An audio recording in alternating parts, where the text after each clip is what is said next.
Hi, good evening. Tunde Eniton is my name, reporting live from Glasgow, Scotland, United Kingdom. And I will bring to you, special edition of our Road to COP26 event happening here in Glasgow, Scotland. So, as you all know, Mushin is a non-governmental, community-based, youth-led, award-winning organization in the city of Mushin. Yeah, as we all know, and for those who do not know, COP26 stands for Conference of Party and happening here in Glasgow, Scotland. Basically, we are here to represent our community and also to give our voice and to also meet with people of like-minded environmental actors, activists, policymakers, and the likes of it, in bringing a synergy and also to create a voice, a unique one that the world leaders and every other person who needs to create change as it relates to climate change can listen and they can bring to life each and every of their promise and commitment. Like yesterday, the event starts with world leaders showcasing their promises and every of their commitment. Same is the case for our president in person of President Muhammadu Buhari, who also gave commitments on how the government and every other actors are working together in bringing about the change in ensuring that we achieve a net zero and we maintain a 1.5 degrees Celsius of temperature to mitigate against it. Also, COP26 goal are 4 key important areas which include mitigation, adaptation, financing, and how every actors can collaborate. Also, all around the world, over 100 leaders yesterday made several commitments and pledges, which includes the President of Nigeria and how the government of Nigeria is planning to work with several key environmental players, both at the national, state, and even at the grassroots level. So yesterday, several promises and commitments were made, and the question is, how is the government of Nigeria planning to work on all of these promises and commitments? And that is a question we are looking forward to the president and every other actors in the areas of environmental sustainability are here to provide answers for. At this year's event, our focus is going to be particularly towards people at the grassroots. These people are considered the most vulnerable.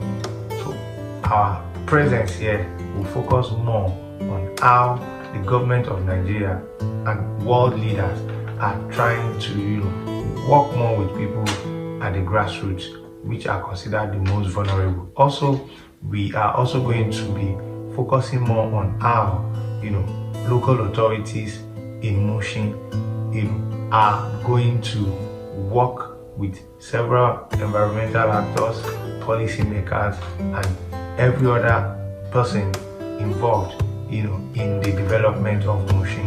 So after this conference, several reports will be coming out from us, considering some of the information we are able to gather, and it will be presented to the local authorities in Mushin and those representing the interests of people at the grassroots community called Mushin. Also, in achieving many of these promises and commitments, we would also like to know how governments are working with policymakers, most especially in Mushin, on how we can reduce the effect of human effort causing severe effect and causing rise in the climate change, because we believe that changes can happen most especially from the people at the grassroots. And that in this case, we will be discussing after the conference back home. There is going to be a discussion on how the people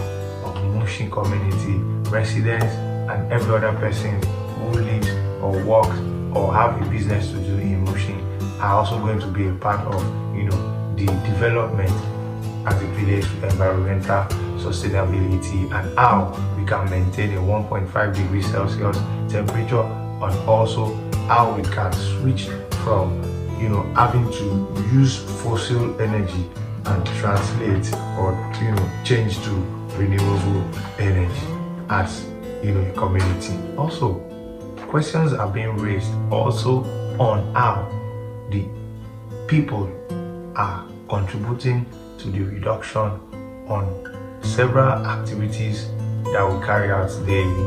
Things like plastic reduction, air pollution reduction, flooding, and other challenges as it relates to environmental sustainability in Mushin.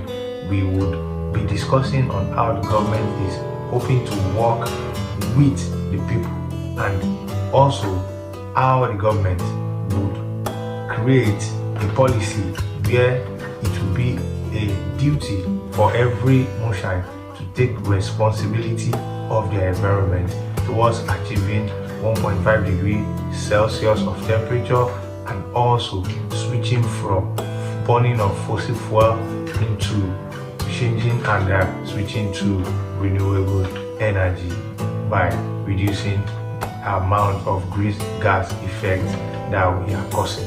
So this is a big question for us and for every one of you out there watching this video. According to the United Nations Sustainability Goal 17 talks more about how we can create partnership that is going to work.